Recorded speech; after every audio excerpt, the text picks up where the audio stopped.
আসসালামু আলাইকুম, welcome to my channel foodies flavour বিডিতে। আজকে আমি আপনাদের সাথে শেয়ার করতে যাচ্ছি গরুর মাংসের বিরিয়ানি রান্নার রেসিপিটি। অনেক মজার এবং অনেক সুস্বাদু এই গরুর মাংসের বিরিয়ানি রান্নার রেসিপিটি শুরু থেকে শেষ পর্যন্ত দেখার অনুরোধ রইল।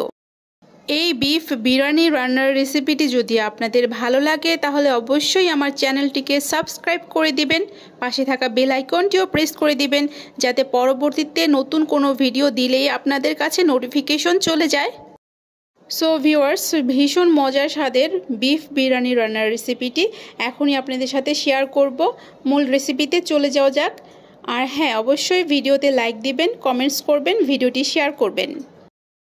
প্রথমেই সব ইনগ্রেডিয়েন্টস দেখিয়ে দিচ্ছি। বিরিয়ানি রান্না করার জন্য যা যা লাগে এক নজরেই দেখিয়ে দিচ্ছি। এখানে চাষি চিনি গুঁড়া চাল নিয়েছি 1 কেজি, গরুর মাংস নিয়েছি 1.5 কেজি, 6টি আলু নিয়েছি, এখানে জর্দা কালার মিশিয়ে রেখেছি। এখানে পেঁয়াজ নিয়েছি 2 কাপের মতো, আদা বাটা নিয়েছি 2 টেবিল চামচ, গোলমরিচের গুঁড়ো রয়েছে, জিরা গুঁড়ো রয়েছে, টক দই নিয়েছি 2টি, এখানে হাফ কাপ পরিমাণের মতো হবে টক দই। গুঁড়ো দুধ নিয়েছি 4 প্যাকেট, 4 প্যাকেট এখানে মানে 40 গ্রাম। রসুন বাটা নিয়েছি, চাষি চিনি গুঁড়া চাল 1 কেজি, গরুর মাংস 1.5 কেজি, আর এখানে গুঁড়া দুধ রয়েছে, রসুন বাটা নিয়েছি 2 টেবিল চামচ পরিমাণ মতো। এখানে দারচিনি, এলাচ, লবঙ্গ নিয়েছি, কাঁচামরিচ নিয়েছি এবং তেজপাতা নিয়েছি। কিশমিশ, পেস্তা বাদাম রয়েছে, এখানে আদা বাটা রয়েছে, এখানে রাঁধুনি রেডিমিক্স বিরিয়ানি মশলাটা রয়েছে। তো চলুন এবার রান্নার প্রণালীতে চলে যাই। ননস্টিকে ডিপ ফ্রাই প্যানে 1 কাপ পরিমাণ তেল দিয়ে দিলাম। এবার পেঁয়াজ কুচি দিয়ে দিব, 1 কাপ পরিমাণ মতো পেঁয়াজ কুচি দিয়ে দিব। এবার আরও হাফ কাপ পরিমাণ মতো পেঁয়াজ কুচি দিয়ে দিলাম। এবার বেরেস্তা তৈরি করার জন্য সব পেঁয়াজ কুচি ভালো মতো ভেজে নিব তেলে। তো এই তো পেঁয়াজের কালারটা চেঞ্জ হয়ে এসেছে। তো আমার পেঁয়াজের বেরেস্তা ভাজা হয়ে গিয়েছে প্রায়। এবার চামচের সাহায্যে তুলে নিচ্ছি।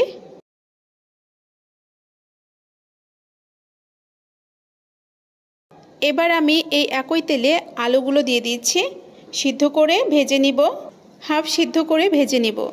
ঢাকনা খুলে আবারও নেড়ে দিচ্ছি, আবারও ঢাকনা দিয়ে ঢেকে দিলাম। তো এবার আমি আলুগুলো উল্টিয়ে দিচ্ছি, এক পাশে ভাজা হয়ে গিয়েছে। তো আবারও ঢাকনা দিয়ে ঢেকে দিলাম। তো আলুগুলো হাফ বয়েল হয়ে গিয়েছে এবং ভাজাও হয়ে গিয়েছে। এবার চামচের সাহায্যে নেড়ে চেড়ে উঠিয়ে নিচ্ছি। এবার আমি ওই একই তেলে 1.5 কাপ পরিমাণ মতো পেঁয়াজ কুচি দিয়ে দিলাম। এবার দিয়ে দিব তেজপাতা, গরম মশলা সবগুলো দিয়ে দিলাম, ভালো মতো নেড়ে নিচ্ছি। এবার দিয়ে দিব 1 চামচ পরিমাণ মতো লবণ দিয়ে ভালো মতো একটু নেড়ে নিচ্ছি। এবার 1/4 কাপ পরিমাণ মতো অয়েল দিয়ে দিলাম, দিয়ে ভালো মতো নেড়ে নিচ্ছি। এবার আমি গরুর মাংস সবগুলো দিয়ে দিব। এবার খুন্তির সাহায্যে গরুর মাংস ভালো মতো নেড়ে নিচ্ছি। এবার দিয়ে দিব রসুন বাটা 2 টেবিল চামচ, আদা বাটা 2 টেবিল চামচ। এখন আবার ভালো মতো খুন্তি দিয়ে নেড়ে নিচ্ছি। এবার দিয়ে দিব টক দই, এখানে হাফ কাপ পরিমাণ মতো টক দই দিলাম, টক দই দিয়ে ভালো মতো নেড়ে নিচ্ছি। এবার দিয়ে দিব 1 চা চামচের মতো গোলমরিচের গুঁড়ো এবং প্রায় 4 চা চামচের মতো জিরার গুঁড়ো দিয়ে দিব।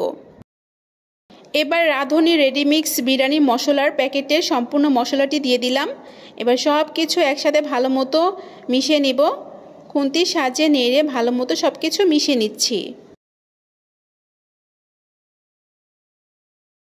তো এই পর্যায়ে 1 চামচ মরিচের গুঁড়ো দিয়ে দিলাম।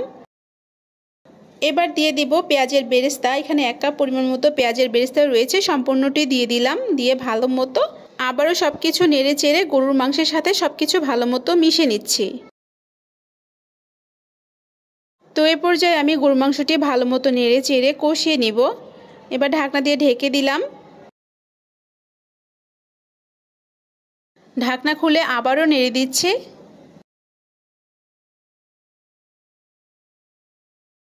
আবারও ঢেকে দিলাম। তো এভাবে একটু পরপর ঢাকনা খুলে নেড়ে দিতে হবে, তা না হলে মশলা কিন্তু নিচে লেগে যেতে পারে। তো এখনও কিন্তু গরুর মাংসে আমি পানি দেইনি, গরুর মাংস থেকে যে পরিমাণ পানি বের হয়েছে তাতেই কিন্তু বলক চলে এসেছে। আবারও ঢাকনা খুলে নেড়ে দিয়েছি। তো আমার কষানো কিন্তু প্রায় হয়ে গিয়েছে, উপরে তেল ভেসে উঠেছে দেখা যাচ্ছে। এই পর্যায়ে আমি গরুর মাংসে 1.5 কাপ পরিমাণ পানি দিয়ে দিব। এবার আবার ঢাকনা দিয়ে ঢেকে দিব। বলক চলে এসেছে, ঢাকনা খুলে একটু নেড়ে দিব। আবারও ঢাকনা দিয়ে ঢেকে দিব। ভালো মতো বলক চলে এসেছে, ঢাকনা খুলে আবারও নেড়ে দিচ্ছি। তো এভাবে 2-3 মিনিট পর পর ঢাকনা খুলে নেড়ে দিব। গরুর মাংস কিন্তু বয়েল হতে একটু সময় লাগে। তো গরুর মাংসের ঝোলটা অনেকটাই শুকিয়ে এসেছে, আমি আবার নেড়ে চেড়ে ঢাকনা দিয়ে আবারও ঢেকে দিলাম। তো ঝোলটা শুকিয়েও গিয়েছে এবং মশলা থেকে তেলটা ভেসে উপরেও উঠে এসেছে। এই পর্যায়ে আবারও নেড়ে দিচ্ছি। এই পর্যায়ে আমি 1 কেজি চিনি গুঁড়া চাল দিয়ে দিলাম। চালটি আগে থেকে ধুয়ে আমি ঝুড়িতে রেখে দিয়েছিলাম। এবার আমি চাল গরুর মাংসের মশলার সাথে ভালো মতো নেড়ে চেড়ে ভেজে নিব। এই পর্যায়ে আমি 1 টেবিল চামচ প্লাস 1.5 চা চামচের মতো লবণ দিয়ে দিলাম। এবার আবারও নেড়ে লবণ চালের সাথে মিশিয়ে নিচ্ছি। তো চাল থেকে তেল ভেসে উঠেছে দেখা যাচ্ছে। তো আমার চালটা প্রায় ভেজে নেওয়া হয়ে গিয়েছে। এবার এখানে দিয়ে দিব 1 কাপ পরিমাণ জাল করা গরুর দুধ এবং মেজারমেন্ট কাপের প্রায় 7 কাপ পরিমাণ মতো পানি দিয়ে দিলাম। 4 কাপ চালের ক্ষেত্রে এখানে আমাকে ডাবল পানি দিতে হয়েছে। এবার আমি আলুগুলো দিয়ে ভালো মতো নেড়ে ঢাকনা দিয়ে ঢেকে দিলাম। বলক চলে এসেছে, ঢাকনা খুলে আবারও নেড়ে দিলাম। এবার দিয়ে দিব কাঁচা মরিচ। এখানে 1 কেজি বা 4 কাপ চালের ক্ষেত্রে 1 কাপ দুধ প্লাস 7 কাপ পানি দিতে হয়েছে। তো বলক চলে এসেছে। এবার আমি দিয়ে দিব পেস্তা বাদাম এবং কিশমিশ, আর দিয়ে দিচ্ছি গুঁড়া দুধ। আমি 4 প্যাকেট গুঁড়া দুধ নিয়েছিলাম, আপনারা চাইলে আরও বেশি দিতে পারেন বা কমিয়েও দিতে পারেন। এবার ভালো মতো সব কিছু একসাথে নেড়ে মিশিয়ে নিচ্ছি। এবার ঢাকনা দিয়ে ঢেকে দিব। চুলার আঁচ এবার একদম লো করে দেব, যেহেতু আমার রাইসটা বয়েল করে নিতে হবে। এবার ঢাকনা খুলে খুন্তির সাহায্যে নিচের রাইসগুলো উপরে তুলে দিব। আবারও ঢাকনা দিয়ে ঢেকে দিব। তো এই পর্যায়ে দেখা যাচ্ছে রাইসের পানিটা একদমই শুকিয়ে গিয়েছে। তো এই পর্যায়ে আমি 2 টেবিল চামচ পরিমাণ মতো ঘি দিয়ে দিলাম। এবার খুন্তির সাহায্যে আবারও নেড়ে দিব, নিচের রাইসগুলো উপরে তুলে দিব। তো এইভাবে নেড়ে চেড়ে আবারও ঢাকনা দিয়ে ঢেকে দিব। দেখা যাচ্ছে যে রাইসের পানি শুকিয়ে গিয়ে রাইসটা বয়েলও হয়ে গিয়েছে এবং রাইসটা অনেক ঝরঝরেও হয়ে এসেছে। তো এই পর্যায়ে আমি ভালো মতো নেড়ে দিচ্ছি। দেখতেই পাচ্ছেন রাইসটা কিন্তু অনেক ঝরঝরে দেখা যাচ্ছে। তো এবার ঢাকনা দিয়ে ঢেকে কিছুক্ষণের জন্য দমে রেখে দেব।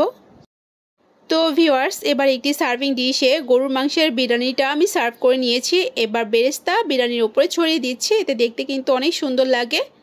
তো এই তো আমার গরুর মাংসের বিরিয়ানি বা বিফ বিরিয়ানি রান্নার রেসিপিটি কমপ্লিট হলো, আলহামদুলিল্লাহ। যদি আজকের আমার এই গরুর মাংসের বিরিয়ানি রান্নার রেসিপিটি ভালো লাগে অবশ্যই ভিডিওতে লাইক দিবেন, চ্যানেলটিকে সাবস্ক্রাইব করে পাশে থাকবেন। সবাই অনেক বেশি ভালো থাকবেন। আল্লাহ হাফেজ।